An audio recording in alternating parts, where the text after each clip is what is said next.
Okay.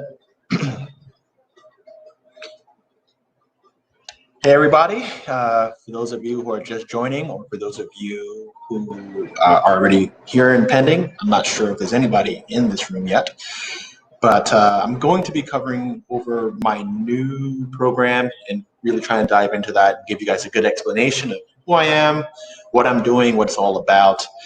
And decided to do that today as the program is scheduled to go live, or is live actually. I have already a couple people who are trialing the system, and that's what we're going to be covering today for about the next 30 minutes. So what I'm going to do is just stand by here for about 5 minutes to allow those who are getting the live alerts to, position themselves. Hopefully I'm not cutting into dinner time.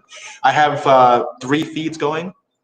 I have one going to my Facebook, another going to my YouTube, and down here on Instagram.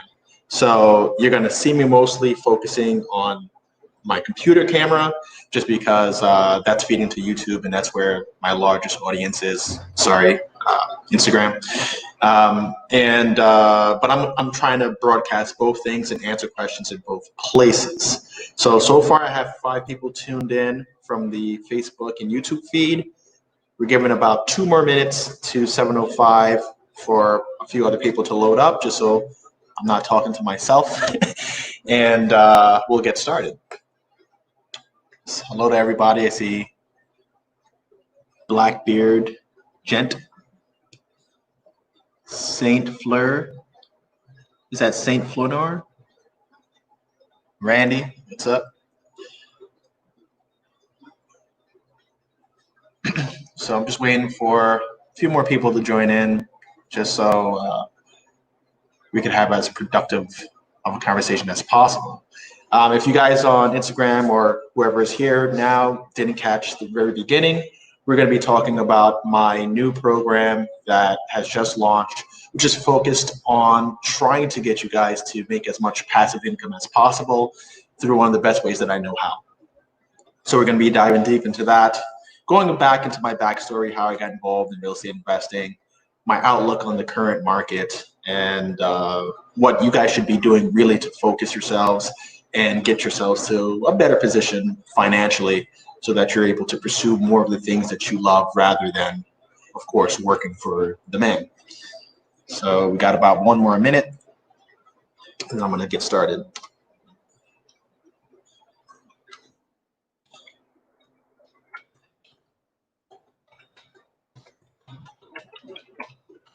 Does everybody hear me all right? And if I'm not audible or you can't hear me, please let me know. Okay, that's my muted mic, but I think my level should be fine. People on YouTube and Facebook, Sheldon, thank you for confirming. Haha, another ENTP in the house. Hopefully I keep your attention long enough that you stay through the very end. I know how that could be. All right, 7:05. First and foremost, I think the most important thing for me to do is just tell you a little bit about who I am, what I stand for, and give you a sense of, if you haven't figured that out already, if you guys are just jumping onto this live and it's your first time actually interacting with me. My name is Carl Pierre. I go by ENTP Life, both on YouTube and Instagram. And that's really a nod to my Myers-Briggs personality type. I wanted to have a channel that I could focus on me and who I am, rather than being pigeonholed into a single niche. So anybody who follows me knows that I'm mostly talking about real estate, business. And then I have a bunch of other interests because I am an ENTP after all. So that will be aviation, stock trading, travel, typically travel, all things having to do with money, and overall really focused on just solving the world's problems in a way. I love to teach, I love to engage, and I like to try to apply clever solutions to very typical problems. So that's me in a nutshell. As far as my business experience, I have founded quite a few companies, ranging from home healthcare to real estate investment companies. I had a fashion tech company at one point, which I guess did moderately well as far as growth is concerned. And because I've been involved in so many different how would I say, there's so many different industry groups. I have like this very broad knowledge base that I'm able to connect a lot of loose ideas that really gives me an advantage over a lot of people in general. And since I have this information, I like to kind of feed it out. I started investing in real estate. Actually, my first real estate transaction was done back in 2006. I actually got involved in a deal because I was assisting my buddies get a house. We were moving off of our college campus. One of the guys figured, hey, there's a good opportunity here for us to purchase a property. I came in only as a financial contributor to the deal. I don't have an equity stake in that house, unfortunately, today. I just kind of came in just to buying up the property. But that really woke me up to the power of investing in real estate, because this house ended up becoming a rental property that we rented out to other college students, cash flows till today, and really planted that seed in my mind of the power of real estate. You know, you figure, you always hear about, you know, most millionaires and billionaires are made through owning real estate. These are all things that you hear about, but that was my first touch on doing a real estate transaction and realizing that it's fairly simple.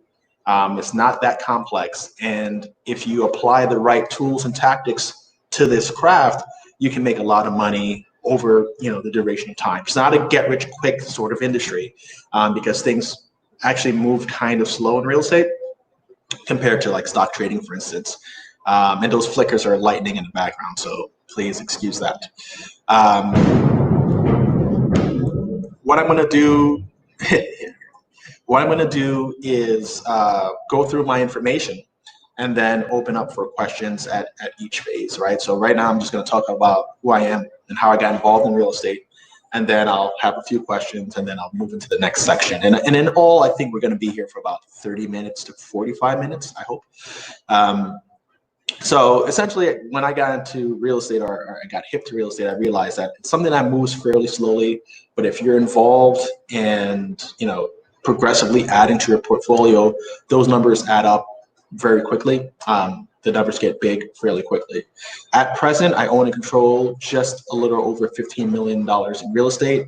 I'm currently working on a deal that should be valued at about $3 million when it's all said and done. It's a redevelopment project here in Fort Lauderdale.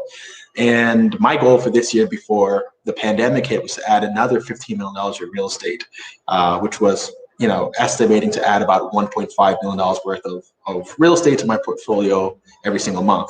That was the pace that I was on at the end of 2019 in December. And then things got pretty dark. So now that we're kind of starting to see the marketplace open back up, I'm starting to get active again. I have multiple properties listed for sale, and getting a lot of action there as well. So things seem to be on the up and up, and this seemed to be the perfect time to launch the program. So what is the program itself?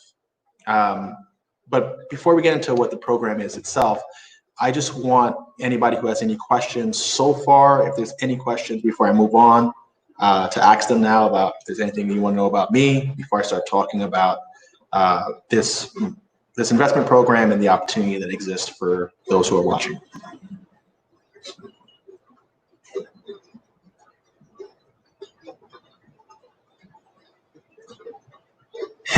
How could you differentiate between someone with ADD and someone who's an ENTP? That's one question. Ironically enough, I was diagnosed with ADD as a 6-year-old in first grade. Fortunately, my parents didn't medicate me because I was a scrawny kid and they didn't want to, you know, shrink me even more. I think there might be quite a few ENTPs who do have ADD. I think it might even lend to the development of our personality, since we have to hyper focus on things for a very short period of time in order for it to stick. So we'll hyper focus, they'll stick, and then we'll get distracted by something else and kind of come in and out of this like consciousness to a degree. But I think it's an advantage. It helps me process information typically a lot faster than others. So that I studied one other personal question, and I'll move on. I studied health technology and management with a concentration in radiological studies in college. So my background is heavily healthcare. Come from a healthcare family. You know, it's kind of pushed down my throat. the majority of my siblings are healthcare professionals as well. And that's why, one of my main businesses is home healthcare. So that's my educational background. The beautiful thing about real estate is as long as you have, I would say, an 8th grade education, you're able to do basic math, you're able to read, you're able to use your 2 fingers, you have the tools that you need to potentially be profitable and successful in this industry. So what is this whole killing the American dream thing all about? Well, I think it's important for me to first tell you why I decided to do a training program.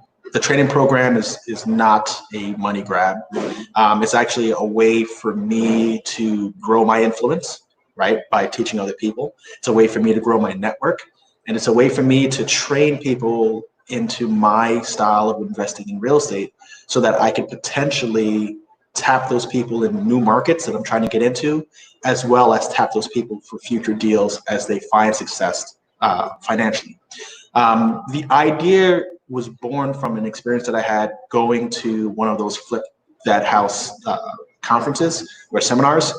And any of you guys who have been to most real estate seminars, especially the popular ones where there's like a name behind it, whether it's Rich Dad, Poor Dad, Donald Trump's programs when he had those going, they all do the same thing.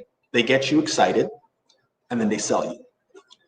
So I went forward into the first round of sales and got my weekend training. And the weekend training was pretty good. The upsell there was like $1,000 or something like that. And the weekend training was good. And it gave you some high level concepts on what to do as far as a real estate investor. But then came the second upsell, which is typical of all of these programs. And the second upsell was for mentoring. And you had to pay in $25,000 for the first level, 25 grand for the first level of mentoring. And they said that, they'll coach you and you'll work with the experts and they'll show you all that you need to know to be successful. And I naturally rebutted them by saying, hey, you know what? $25,000 is a lot of money. How about I invest in a deal alongside your team and you guys can keep my profits on the first deal. That way I get my 25K back, I get mentored, and everybody walks away with money, right? Because you're claiming that you're gonna teach me and guarantee some sort of success. So why not guarantee your money on the back end when we do a deal?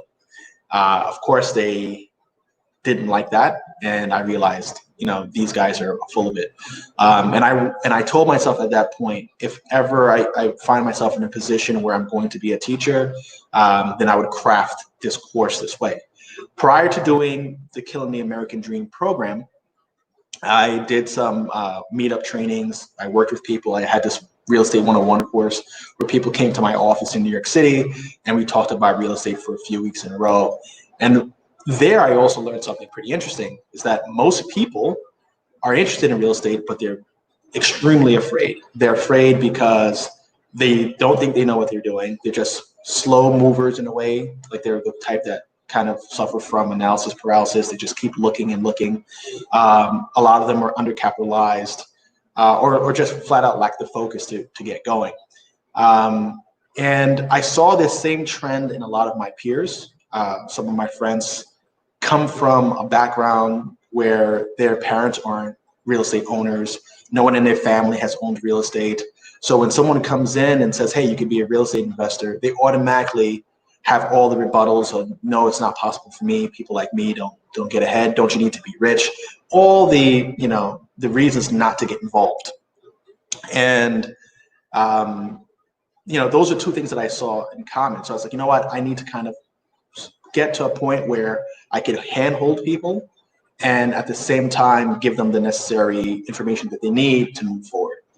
So that's kind of like the background for why I created a program. Now, the name of the program, Killing the American Dream, is kind of like a double entendre, a dual meaning for the title. First of all, the modern American dream is completely not what I believe in. The modern American dream is, go to school, get educated, get a job, get married, buy your house, retire at 67 and a half years old, and then, I don't know, I guess die. And to me, that just doesn't resonate, right? It never did, never will. And it was really difficult for me growing up to have people tell me that I need to kind of go down this road where I am, being successful, right? And the signs of success were all those things: going to college, getting a good job, buying your own real estate, getting married, having children. All of these were like the things that people were aspiring to. And I even fell into that, in it to a certain degree. And I was just like, this is not making me happy. This isn't what's going to allow me to be happy. What's going to allow me to be happy is to do whatever the hell I want, whenever I want. And that's where kind of I started to reject that concept of, go to school, get married, blah, blah, blah. So that's the idea. And that's the first American dream that I want to kill. Is this new model that's really just trying to position everybody to be, indebted to the max and living and working just to support their debt obligations, right? I know a lot of you who are here, student loans, maybe, you don't own real estate because down payment prices are too high. You're just seeing things get more and more expensive all the time, plus all the uncertainty in the market. So I know that most people can identify and resonate with that feeling of not being satisfied with this current model. But I'm the child of immigrant parents. My parents came from Haiti. They came young, fortunately for them. They came in the 70s. And at that time, the United States was starting to kind of move out of a recession in a way. And they were looking to build our workforce. I guess we lost a lot of people in the war, and things were moving along as far as our economy was concerned. So they were more welcoming to immigrants. So my parents, fortunately, came to the US, got educated here, and made their way. But for them, coming to America and making their way was a real thing. This was like a real accomplishment, right? My father, for instance, said that he achieved his dreams the minute that he found a job here in the United States. That was his dream, was to get out of Haiti and just be living the American life. And the American dream that's sold, or historically sold, is that you come to this country for opportunity. You come to this country to, set your stake, set your claim to the land, set your claim to a margin of the business or a pocket of the business or the business industry. And if you work hard and you work smart, you will be rich.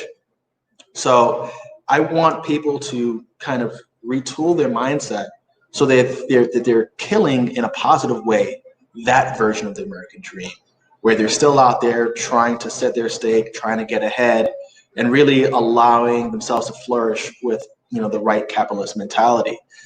There's not many places like the United States where, there's plenty of access to capital, from the banks, from, private investors. There are laws that make it very easy that even as a foreigner, you could come here and, move and shape rather quickly, especially when you compare them to most other financial systems.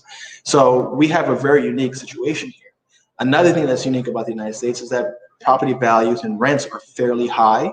And if you're taking advantage of that, you're going to make larger and larger spreads where you become more and more wealthy on just about a global level, right? So that's the meaning behind this killing the American dream and why I entitled it that way. I want you guys to kill this modern version of just being a cog in the machine and kill the version that, our ancestors who came here building, the vision of America had, where they were coming here for opportunity and coming here to make a difference in their lives, right? So that's what I want you guys to focus on.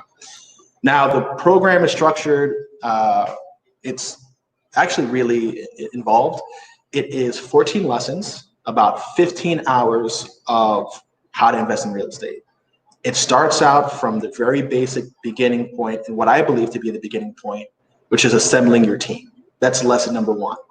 How do you go about investing in real estate? What should you have? Who should be on your team? Because this is not a one-man show. This is a integral dance between a lot of different professionals, a lot of different people.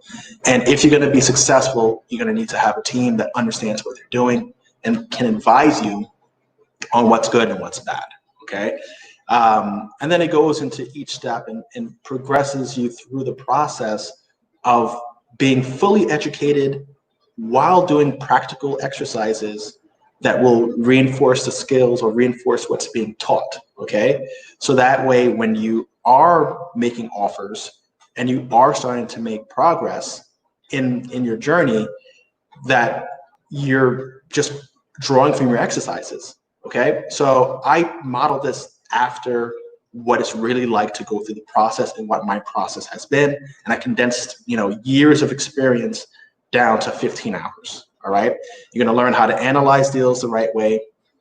You're going to learn how to build that team, who should be on your team, how to screen those people, how to manage renovations, how to manage your tenants, how to screen your tenants, and all the other tools that I use, access to documents for raising capital, how to raise money for your deals. I even share what lenders I work with, the pros and cons of those lenders. And for those people who are really committed and also need what I would say is hand-holding or the extra support, I have a mentorship option, okay? Unlike the mentorship option that was presented to me. The mentorship option here at Killing the American Dream is what I wish I had for myself, right? So instead of getting paid to mentor you and teach you, what I know, which I think is kind of ludicrous, I wanted to make sure that anybody who was pursuing mentoring was getting what I would perceive to be the best training, right? Similar to my healthcare background, it's more like a residency where you're physically doing a deal or you're physically doing a surgical procedure or something along those lines, so that when you are released, you are, capable of executing on your own, right? Building that confidence, ensuring that there's me, the experienced guy there as your safety net, sharing the risk with you. I'm in on the deals as well. And really the way that I get paid from that is on the exit, right? So if you were to come in as an investor who's doing our Earn and Learn program, you go through the entire course, you put up money for a deal, and as we're doing the deal, you're learning all of the lessons, in real life, okay? And like I said, I designed it that way because I thought that would have been the best way for me to learn, and it's what I wish the other, trainers and gurus and those people out there who are robbing people would actually do. What I want to do is, work with people who are like me, work with people who are looking for ways to produce passive income, looking for ways to increase their wealth, increase their net worth, and really looking for all sorts of people, right? Because there's going to be the early adopters, the guys who are quick, who even start making offers before they complete the program. There's going to be the people who, perform really well after they go through all the steps and understand everything. They're able to move forward. And then there's a group of people who, obviously need to be managed a little bit to get them across that line. But the beautiful thing is, the more of these deals that you do, the better you get at them. It starts to become second nature. The first deal feels a little stressful, but once you've gone through one successfully, you start to know that, the moving parts aren't that complex. So before I go into the kind of pricing structure and how everything is modeled, I am going to turn to the questions and give you guys an opportunity to ask a little bit more. So far, I have Detective Halverson. What's going on? I know that we spoke about things previously. Where are you now? Looks like an interesting place. Okay, this is Spaces in Fort Lauderdale, which is a company that is owned by the Regis Group, and they developed co-working spaces that I guess were meant to compete with WeWork in a way. I myself own a co-working space in New York City called Solar Spaces. It is not this sexy. It's pretty basic. It's about 40 executive offices, furnished, starting at around $1,000 to as high as $2,000, $2,400 a month, depending on the size of the office. But this place is pretty cool. That background is real. Another question from the USA is the most interesting place to have a baby. Can't have a baby in the hospital. You know, the US is the worst place to have a baby. I don't know. I haven't had babies anywhere else, so I'm not too concerned with that. But if that's a concern of yours, then you should have babies somewhere else in the world. Now, going on to Instagram.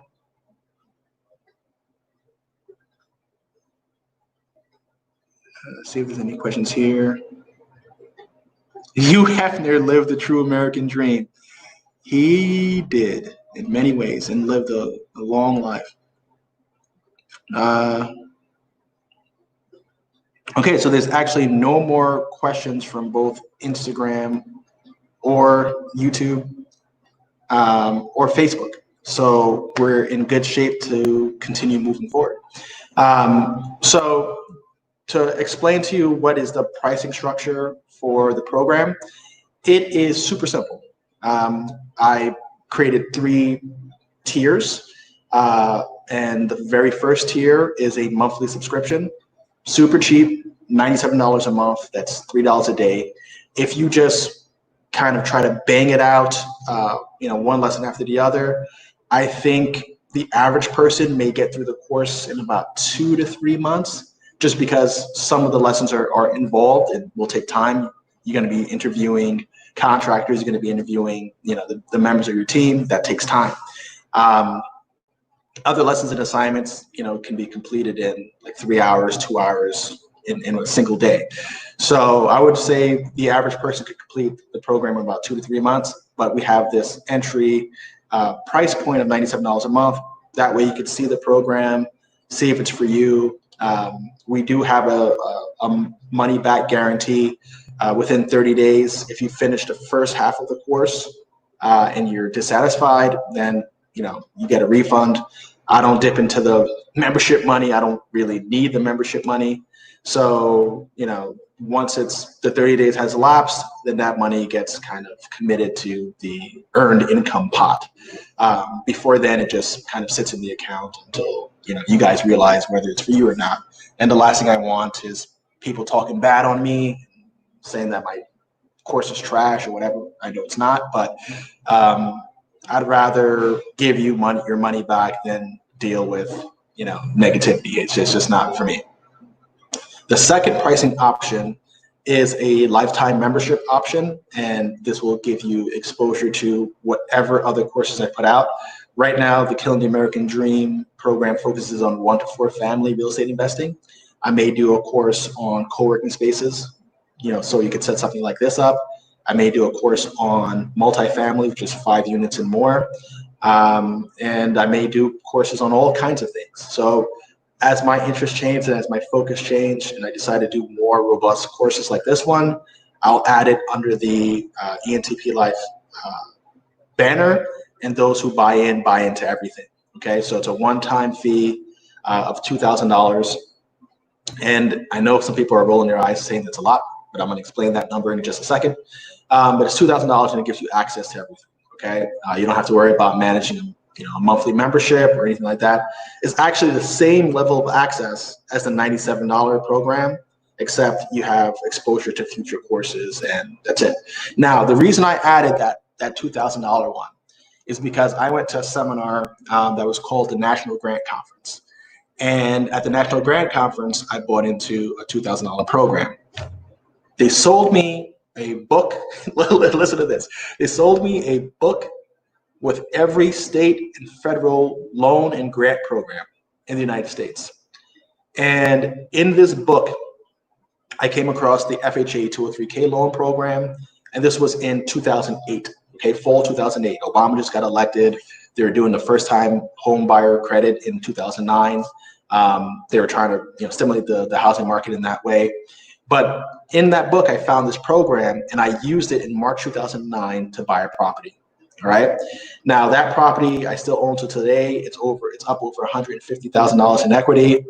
It also generates on good months about $1,500 a month in cash flow. On bad months, because it's a student rental, right now my students are not there, so it's not doing so well. But on your average bad month, winter months when the heating costs are high, I might do about $800 a month in cash flow on that one. So on that $2,000 program, I found one thing that was useful for me. It allowed me to buy a house that was dilapidated. It allowed me to renovate it with that mortgage. And it gave me the background that I needed to start investing in, these distressed assets using hard money, because those programs were designed almost identically, the 203K and how my hard money lenders today and most hard money lenders function. So if I didn't spend $2,000 on that course, I may have never gone down this path of flipping houses in this way. I might have, I might not have, I don't know. But spending $2,000 on a freaking book got me motivated, because it was like, you know what? I can't be one of those people who bought into a program and just got swindled out of money. So for people who think like me and who maybe need to light a fire under themselves, that's the reason why I have that $2,000 option. I don't care if you buy that option or you buy the $97 option. It's just there. It's really there to light a fire under your butt, So that's why that price is there. Now, as far as the invest and learn option, that's something that is discussed heavily within the course. But just to give you, the long and short on that, the minimum investment amount is $10,000. That money gets escrowed with my attorney, Darren Sheehan. We escrow that money. Once the raise for whatever the project is completed. It may be 60,000, it may be 100,000, maybe 200,000, depending on the size of the group. Minimum entry is 10,000. There is no maximum, and whoever is involved in a particular deal is assigned membership certificates of the LLC that's going to be purchasing that entity. It's a 60-40 split. 40% of profits get redistributed back to investors. The other 60% is mine. It's my way of getting compensated on the deal.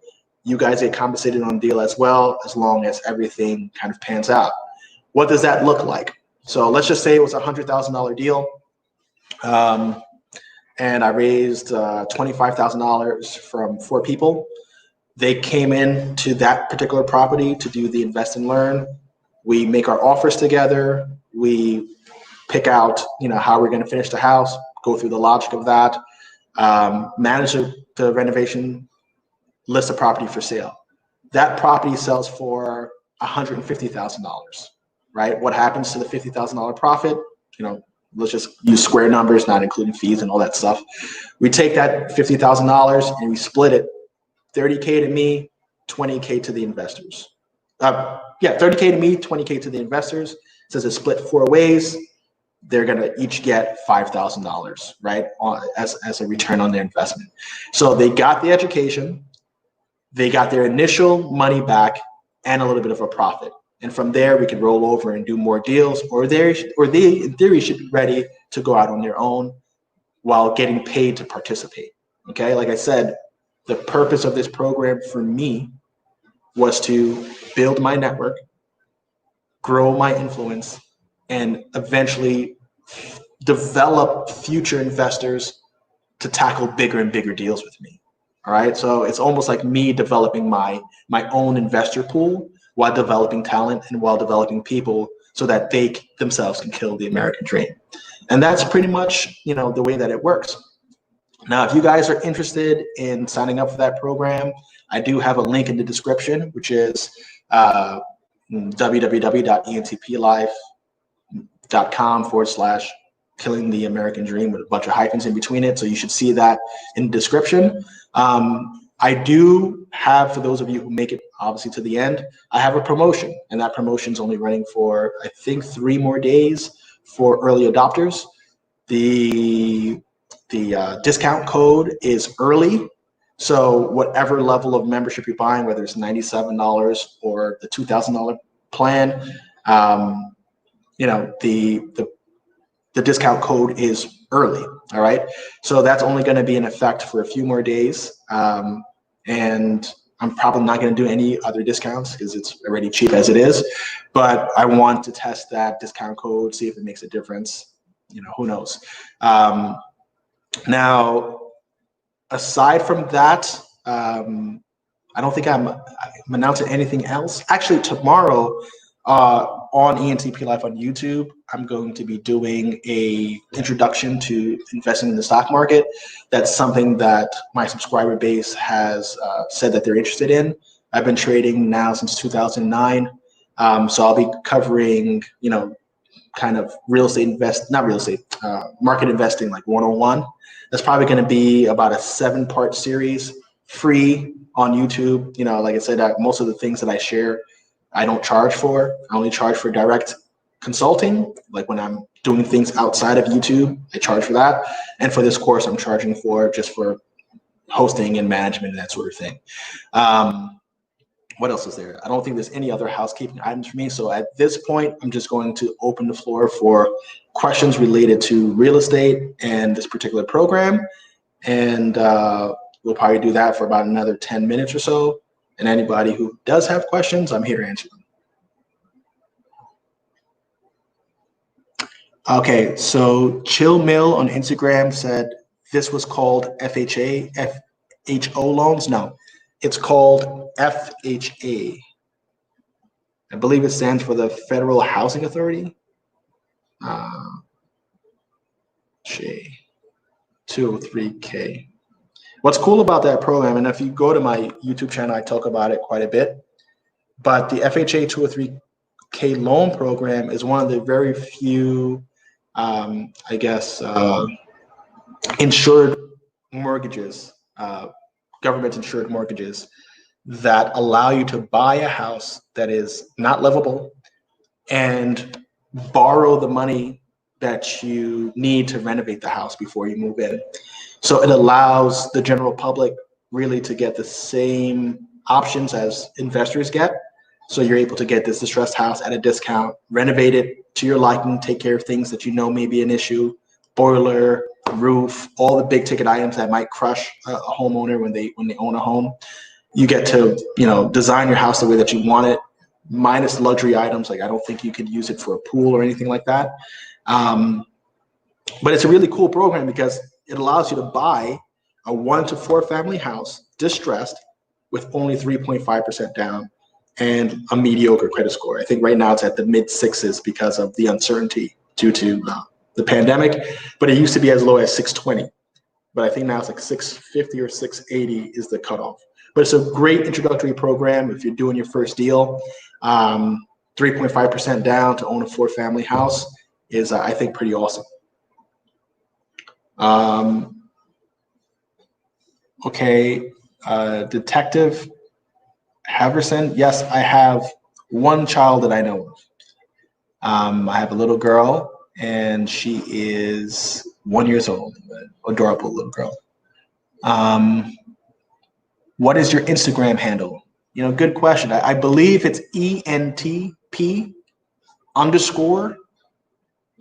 So it's the same as what you see here on the screen, ENTP Life, but I believe there's an underscore between the two. I'm not that big on Instagram as a platform. I don't really like it that much. I don't really use it that much. So I don't promote it. So I don't really know. So ENTP _life should be my handle.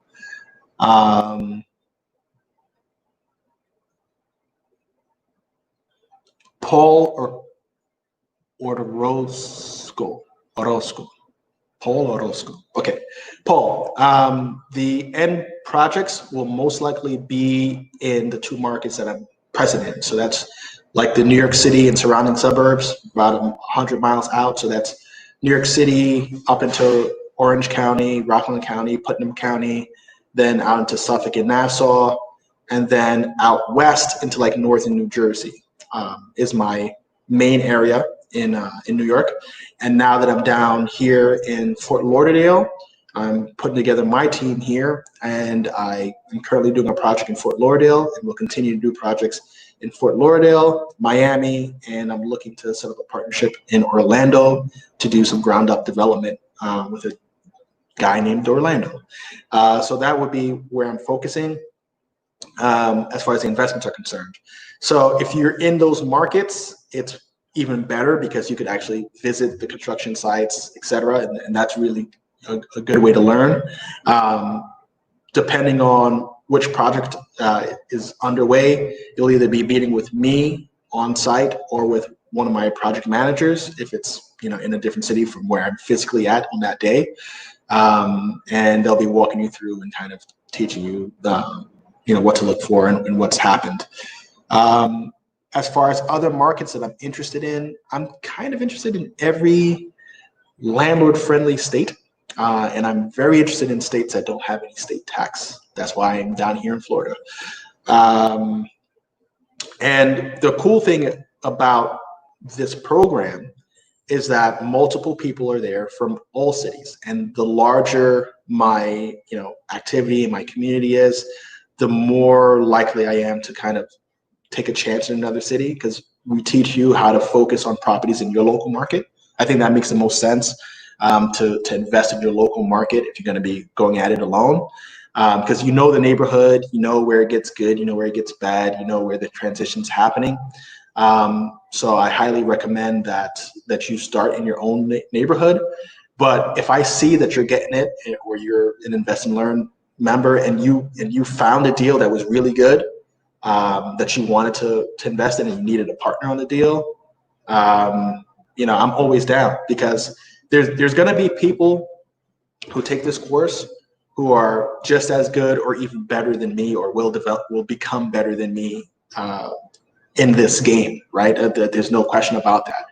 So when those people are sourcing good deals and going out there and drumming up, something worthwhile, I want to hear about it, because they may have a deal that might be out of their budget, and that deal gets routed to me because they need an extra 100,000 or million, whatever the number is, to make that deal happen. So, I'm very open to trying new cities and setting, up little shops in each city and working with the people who participate in the program, because I already know that they're looking at real estate the same way that I would, and will be able to identify what's good and what's bad, and really give me a fast track into expanding into new markets. Black Panther's asking, so the projects will be located, so the properties will be located in each person's area. Really depends. The projects are going to be located primarily in the markets that I know the best, and then secondary to where I get large, enrollment. So let's just say if a city like Atlanta, I get large enrollment. I have a friend out there who's investing in real estate, Mike, Mojo Grip. So he's been looking at different deals in Atlanta. He lives out there. And, if there are a few members who are from Atlanta and they want to do a deal together and invest and learn, then I would definitely do a deal in Atlanta, because I have contacts, people to work with there. It's not that bad of a flight from New York. So that's how I would approach dealing with different markets. But primarily, I'll be funneling the groups and the mentees into deals in the markets that I know the best, which are the markets that I'm active in now. Do you see, this is Chris Evans, Michelle. I think Chris Evans, Michelle. Do you see plenty of opportunities for real estate investing with the possible mortgage situation in the US? Listen, the government pumped trillions of dollars to try to stabilize our market. The stock market has been kind of insane. I've received, federal assistance in a large way. So there's extra money that's kind of sitting around. I have properties that are getting accepted offers on the same day that they're listed. It almost seems insane, but things seem fairly okay. So what do I see happening in this particular environment? Are the weak hands not participating? Those who are well capitalized, those who are familiar with this game will be okay. People who didn't have much money or maybe over leveraged to begin with are going to just get shaken out, you know, and there's going to be opportunities for those who are in the know and those who are able to move. But this particular problem is hurting mostly the travel and transportation industries, airlines, hotels, cruises. Retail is, you know, getting smacked up. So it's not affecting all industries in a way. So retail, bars, restaurants, entertainment are getting killed, but the real estate industry, you know, what's funny is people look at recessions and crashes and have been like, oh my God, you know, the real estate market's going to tank. And that's because they're wishing that it tanks because they didn't take advantage of the crash in 2008, 2009, 2010, when prices were bottoming out. That was a crash in that market, not just because the general market crashes or change in market conditions. What happened there is that there was overproduction and the lending criteria were trash. So that market imploded. The bubble was there and it imploded and contracted significantly. That wasn't the case coming into the coronavirus recession, right? So, or the coronavirus contraction, whatever you want to call this. So leading into that, new housing starts were you know, at an all-time high. Market inventory was already low back in the end of the winter. I was getting notices from agents all the time, like, expect prices to continue to rise because inventory is low. There's low new home inventory, there's low renovated home inventory. And I'm seeing that right now. And think about it, for the past 3 months, people haven't been flipping properties, the banks haven't been selling deals. So the few properties that are available and people are like hungry to buy their properties before the fall kicks in because they want to move before school starts again. I mean, right now the market is hot and it's kind of crazy, but that's the current condition.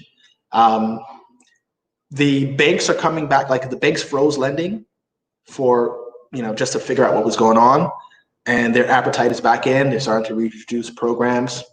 So I got to say, I'm fairly optimistic. I think maybe in like the lower market, there may be, you know, less activity, but, or maybe places that were heavily like funded by tourism. You might see like some entry level properties not selling as much because those people are the ones who might have lost their jobs. But so far, things are okay.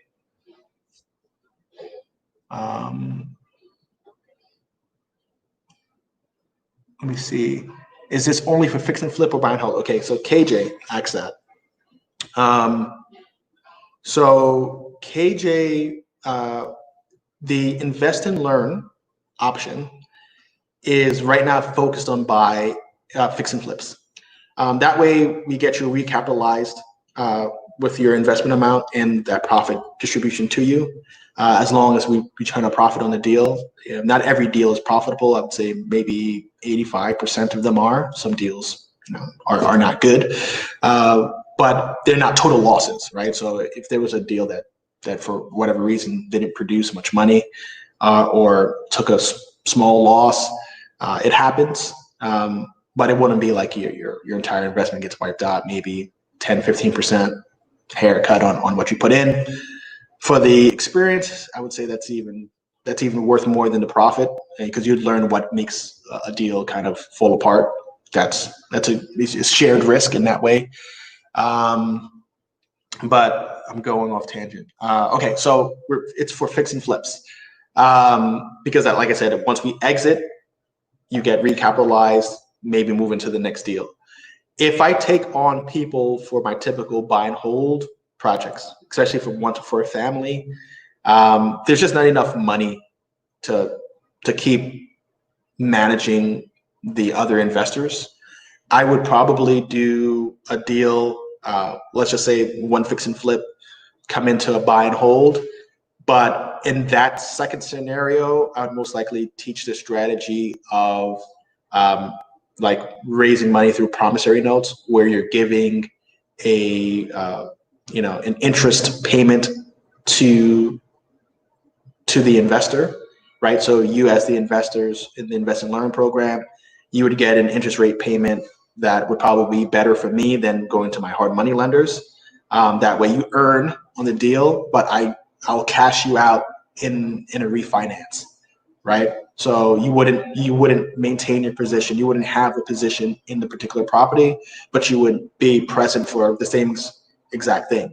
What I want to do is focus more on the fix and flip, because it's everything that you would need to know up until the refinance point and managing tenants point. And I think for people who are just getting started in this game, the fix and flip is a good way to build your cash so that you're able to do more buy and holds. Like, I like to keep about 80% of my portfolio, or the projects that I take on, because I'm a firm believer in the buy and hold strategy. It's what produces money off the long term. That's where the passive income is coming in. That's where the wealth building happens. But I will flip properties that are better as flips, because it might be a house that doesn't satisfy the 1% rule, right? That if I sell it, I make $100,000, but if I rented it, I would be breaking even. That's going to be flipped. But when you do flip properties, you build up your cash reserves. That way you're able to do more deals. You want to get to a point where you're doing 3 deals, 4 deals, 5 deals a month. You're doing 5 deals a month, averaging $50K a deal. You're doing all right. So that's kind of what I want people. That's the point that I want people to get to, so that now they start burning properties, flipping properties, producing income, so that they can pay for their property managers, pay for their team, pay for their marketing, and then they're at the same time they're building their portfolio, right? So if you're keeping 4 out of every 5 projects, but the one property that you sell keeps the operation going, keeps the lights on, keeps your contractors paid, keeps your project managers paid, keeps your ads out, that's, to me, the right mix. And plus, you still can generate some money for like the toys of life, buying yourself new things. That's always kind of good, to be able to reward yourself. Oscar asks, are you the owner of a healthcare agency? Yep, I am. And when it comes to real estate investing, do you look for cash flow or appreciation for homes? I always look for cash flow, and I always look for forced appreciation. By forced appreciation is, how can I add value to this property? So usually I buy distressed assets, so messed up houses, either financially distressed or physically distressed. It's usually both. And I want to make sure that I'm buying this house, renovating it, creating increased value through those renovations, right? Bringing it up to market standards, having that equity spread between what I spent and what it's worth, right? So that reflects on my financial statement and reflects on my net worth. And then I will rent that property out for cash flow. So if it achieves both cash flow and that appreciation of not appreciation, but the forced equity, I'm happy, because I know I could sell it and cash out. And I know that from the minute that I start renting it, I'm cash flowing. I don't buy to speculate on real estate. I'm not somebody who's going to buy a property today that is performing at 4% and say, I think in 3 years it's going to be worth 20% more, because I can't predict the future that well.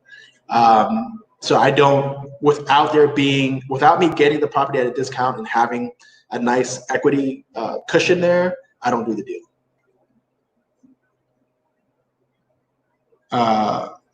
Let me see if I have any questions. I'm sorry if I'm neglecting you guys here. Okay, Chill Mill said, how does your program differ? This is a good question. Differ from traditional real estate schools in New York City or online? Real estate schools teach you how to be a real estate salesperson or a real estate agent, right? The majority of real estate agents that I've ever worked with don't know anything about investing in real estate. They'll bring you horrible deals. All they care about is generating a fee off of the transaction, whether it's the broker's fee for renting, or the sales commission from representing you as the seller, or representing you as a buyer. So they'll show you deals that just don't make any sense, that don't cash flow, that won't have the equity after it's repaired. So real estate schools teach you how to be a real estate sales person. They don't teach you how to invest. There's plenty of real estate agents who don't own real estate. There's plenty of real estate agents who would not be able to, find a deal if it hit them on the head. So that's the main difference. So my course is designed for the real estate investor. I don't care about real estate sales. I don't care about any of that stuff. The laws governing real estate sales, that's the real estate agent's job. It's not, I don't need to know that. So, I teach you more how to find good agents, how to screen those agents, how to educate those agents so they know what to find you and what to target.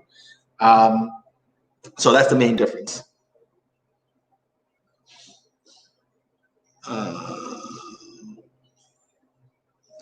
With that being said, is now the time to invest in airlines or hotels? We're talking about real estate today. If you want to talk about investing in, stocks, we could talk about that tomorrow. But I'm not going to give that kind of advice. I trade stocks. I'm looking at technical analysis, price action, how the industry is doing overall. I think those markets are like, I think a good play might be to buy a poorly managed hotel that had gone out of business in a good market with the ability to renovate it and convert it back into apartments, or renovate it and be a hotel operator. I've never owned a hotel, so I wouldn't necessarily be able to advise someone on how to do that, but I could see plays happening there where it's just like, kind of smaller, undercapitalized owner operators. They might be bleeding to the point that they're willing to let go of a pretty good property. What's the typical turnaround time for a deal? I would say typical is about 7 months to 9 months. That's from Jay Fusen, and that's my buddy Jason. So I would say the typical deal is completed, renovations and everything, in about a 3-month period, right? That's typical, right? Some deals I can push through them in 6 weeks, but typical I would say is about 3 months, right? And that's like for a gut renovation with inspections and that sort of thing. It'll take about 3 months. The other 3 months are the listing phase and the exit. You could have a house in contract within a week that takes 2 months to close because it's a FHA closing, or the seller, switched attorneys or something like that. So I would say, realistically speaking, first month you're probably getting permits, getting everything in order. Next 2 months you completed renovations. Your listing, that could take anywhere from a day to maybe 2 to 3 months to get get under contract, and then another 60 days to close. So realistically speaking, 7 to 9 months is the turnaround time if you're flipping. If I'm buying and refinancing the property using the BRRRR model, I could be out as fast as 6 to 8 weeks. And it depends on the condition of the property, once again. But from the time that I'm done, I could be refinanced within 7 days, sometimes 10 days, and be recapitalized. So 2 months to 3 months there. Let me see if there's any other questions. What up, Joel? Welcome aboard. Will your $2,000 course at some point include strategies on starting Airbnb? Says Chris Michelle. Or Michael, I don't know if I'm butchering that. So my Airbnb exposure so far is, I've been covering it on YouTube for free. I'm actually going to be in New York this week, actually. I might try to pick up a few more. But will it include Airbnb? It's a possibility. I think the most natural next course that I would teach is the 5 units or more, or the co-working space before Airbnb, because I feel like Airbnb, in my opinion, is so simple that it doesn't, I think with a few YouTube searches, you could figure it out.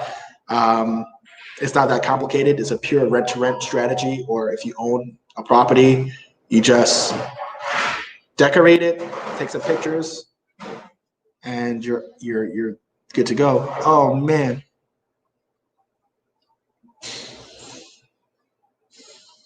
Yeah, so Instagram kills videos in 1 hour. I didn't even realize it's been an hour.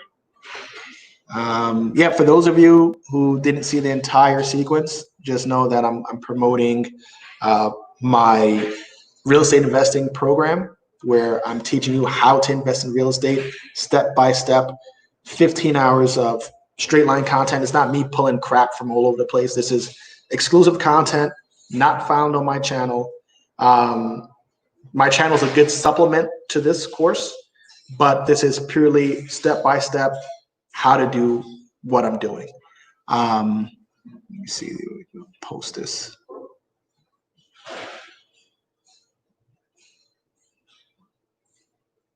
I don't know what's happening. See, this is why I don't like Instagram. Share to IGTV. Sorry, guys. I'm showing you my age here.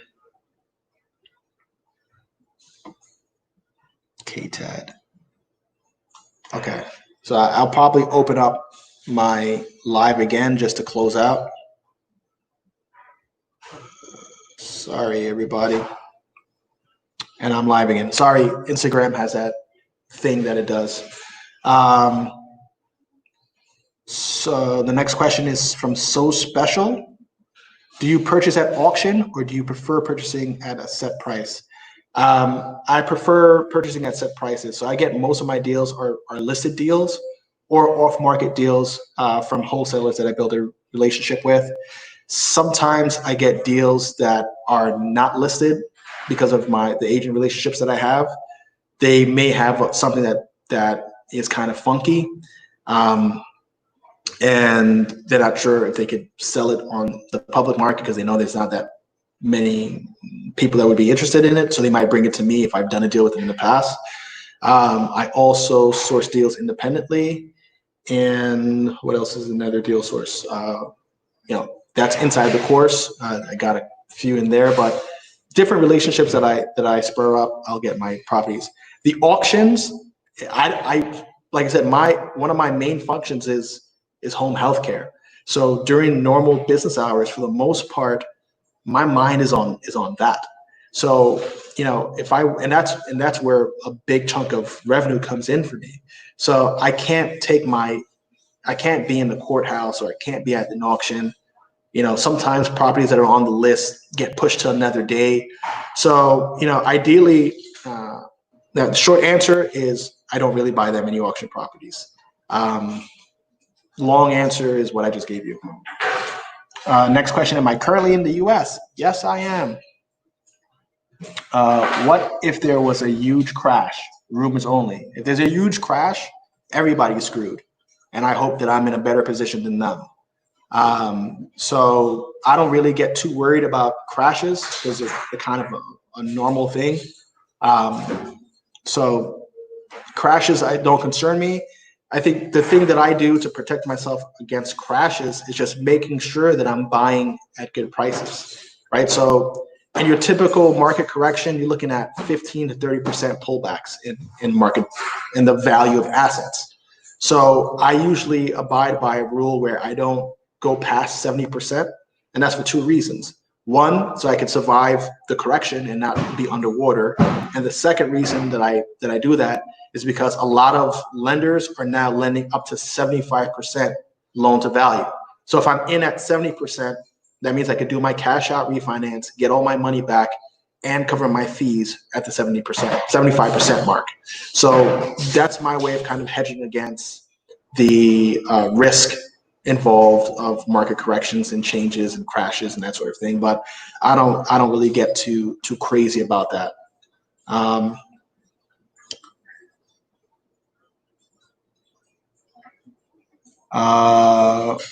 The next question is from Stone8419. Can you start with $97 a month and then pay off the balance down the road? I'm not sure what that means. I'm not sure if you're saying from the perspective of the, what's it called, like the $2,000 option. I would say, if you're paying $97 a month for the program, which is currently, I have a discount code that's going to be up for the next few days. Of discount codes is early, just as it's spelled, and you get 50% off. So you could get into this program for under $50. So I don't think you need to take a payment plan out unless you're thinking about the $2,000 option. But honestly, if money is tight for you, I would just go with the lowest option, because it's the same level of access right now, because I only have one program up. So, I'm not going to try to get you into a payment plan for a $2,000 program. I mean, the best value is the $97 or the Invest and Learn, because when you do the Invest and Learn, you get the $2,000 access point where you get access to everything that I do because you invested in a deal, So I would say that's the best option if you're ready to kind of move and you have the capital available to you. If you don't and you're looking to learn, I mean, for the discounted price, $50, if you can't afford $50, I don't mean to sound like a jerk, but if you can't afford $50 to learn something that should make you thousands and into the millions if you keep repeating, then go out there and panhandle or something. I'm late. What are we talking about? Okay, so 33 hip hop. You're gonna have to rewind that. But in short, I launched my program called Killing the American Dream. It's a 15-hour step-by-step how to invest in 1 to 4 family real estate program. It has 3 levels of access. One is $97 a month subscription model. You pay for it as you go.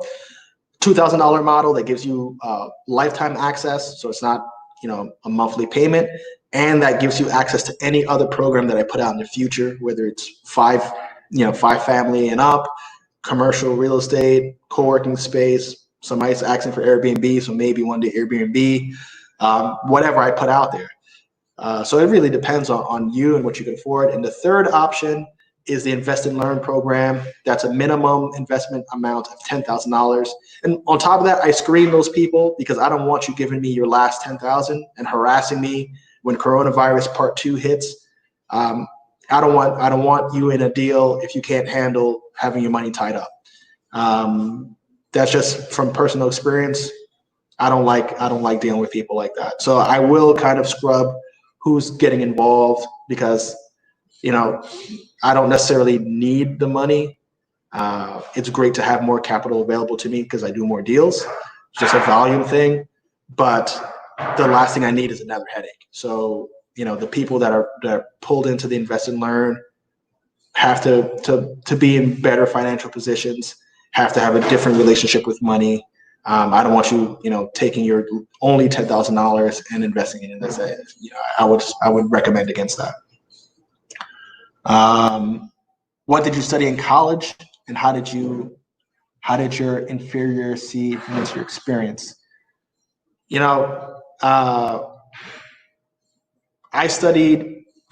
went to pharmacy school for a year. And then after pharmacy school, when I was at pharmacy school, I transferred to another university. And then I started studying pharmacology with a women's study minor. And then I went into radiology. So that's what I studied. Right? And then as far as my inferior C influence your experience, I don't know. I think overall, I try to experience as much as possible. I like to learn what is interesting to me. And I like to be in the environment. So I don't know how that's helped me, but I know I've learned a lot about a lot, and I apply what I learn every day. Is there any other questions here? Edgar, what's going on? Os, what's cooking? Edgar is one of the real estate agents that I work with out in Long Island. He's actually representing me on 2 transactions right now. One sell side, one rental.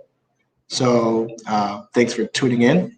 And if you need somebody who understands what an investor could potentially look for, you might want to reach out to Edgar Reyes. That's on Instagram. So he's in there. And you know, I think I might have purchased, I don't know, maybe 5 or 6 deals with Edgar representing me over the years, and listed quite a few properties with him. So, you know, he knows what I'm looking for. He understands what I'm looking for. Sometimes we have, you know, a little friction on what I think is good or bad, or sometimes this is something that's happened. Like there was a property in Bayshore that the 2 families that were near the Second Avenue house, and I was like refusing to go up in price. And these were good deals. Like in hindsight, these were good deals. And I was like, nah, man, I'm not going over this price. Like I think the market's already at its top. This was like maybe 3 or 4 years ago. I think the market has topped out. I'm not paying up. I was just paying, you know, 40%, not 40%, like 20% less last year. I'm not doing this to myself. And we didn't get those deals. And today those properties are probably worth close to, you know, double, almost double. So, you know, that sort of thing happens, but it's important to have those people on your team who understand what you're looking for, so that when things are, you know, really match your criteria, they know to act, they know to bring it to you right away.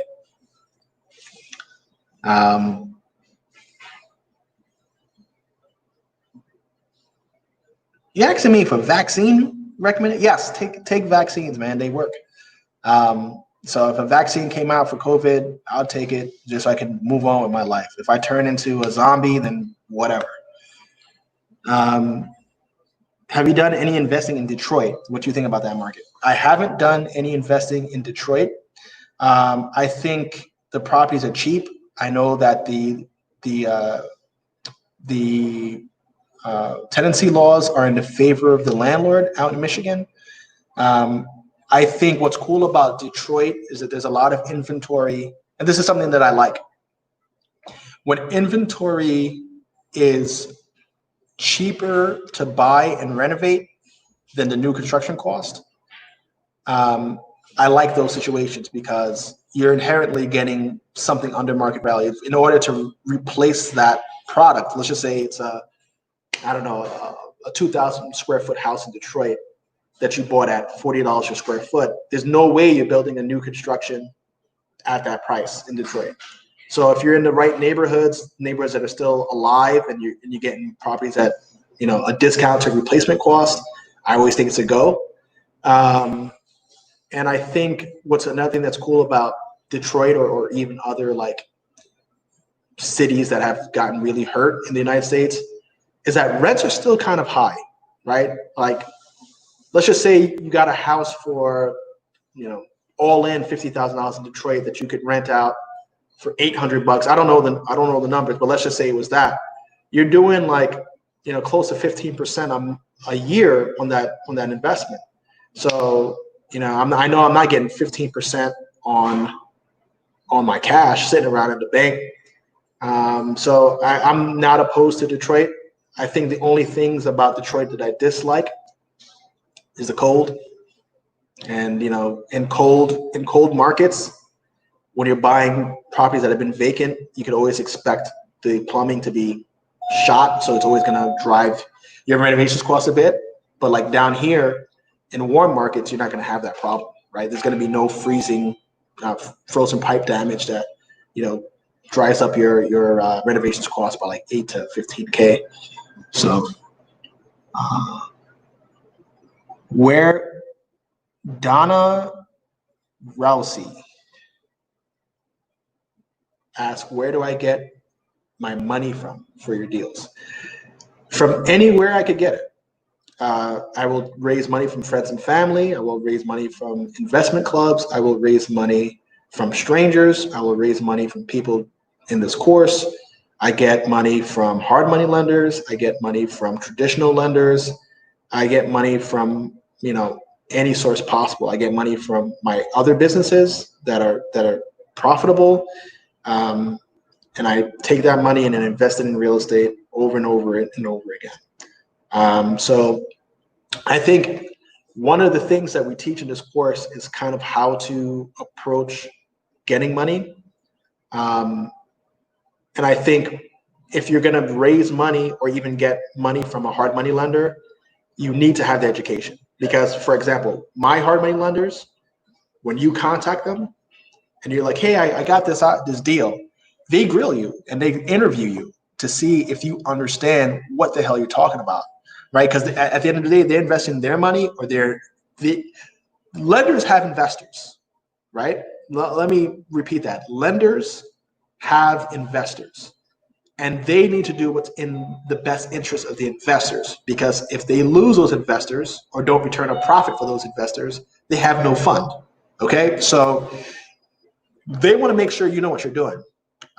So if this is your first time doing business with them and you're not doing a deal with me or somebody else who is experienced that they have a relationship with, they're really going to grill you, and they're going to want to make sure that you know what you're doing.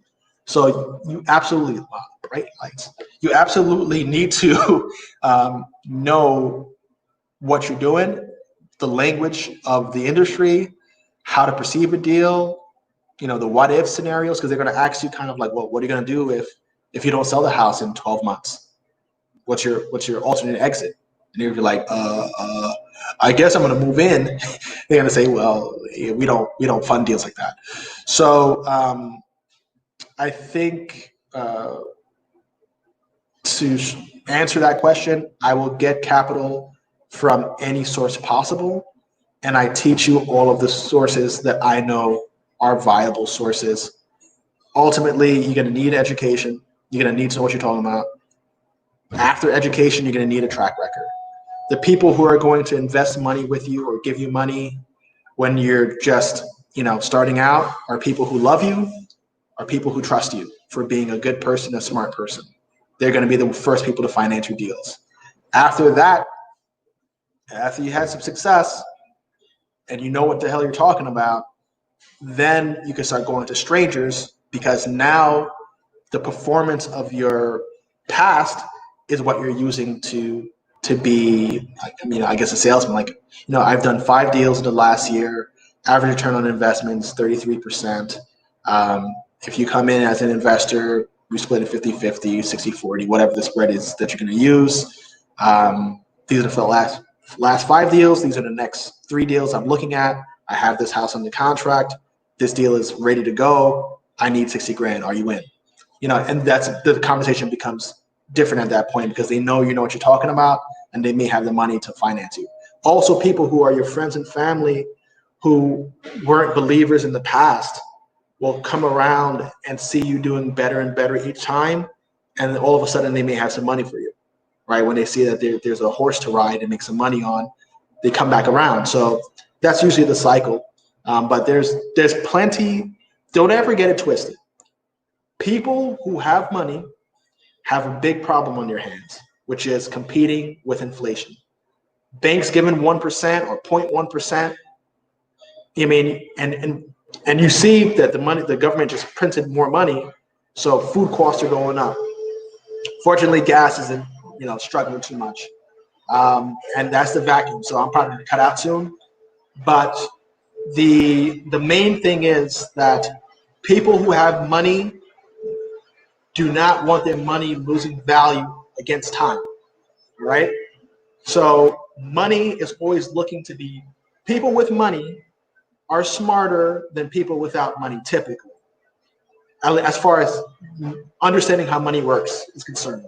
So the more money that they have on their books, not invested, is a huge problem for them. That's why they'll usually park their money up in stocks, bonds, real estate, venture capital, all these other places, because they know that their money will eventually become worth, get closer and closer to being worth zero if it's not invested in things that are appreciating or growing at a pace that outperforms inflation.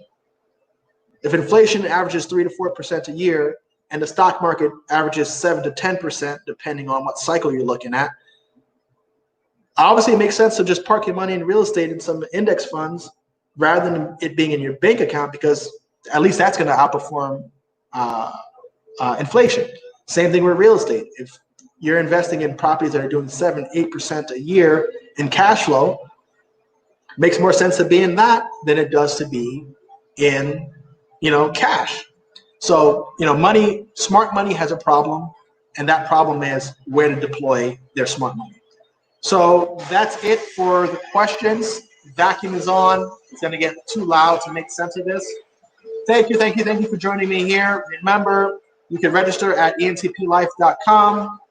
I got the link in the section below. I will continue to sell this program. I'm sorry to do it to you, but if I don't sell it, I don't know who else is putting together a product like this that is truly, in my opinion, offers a hell of a lot of value to whoever is signing up. So I'm going to promote it. I'm going to talk about it.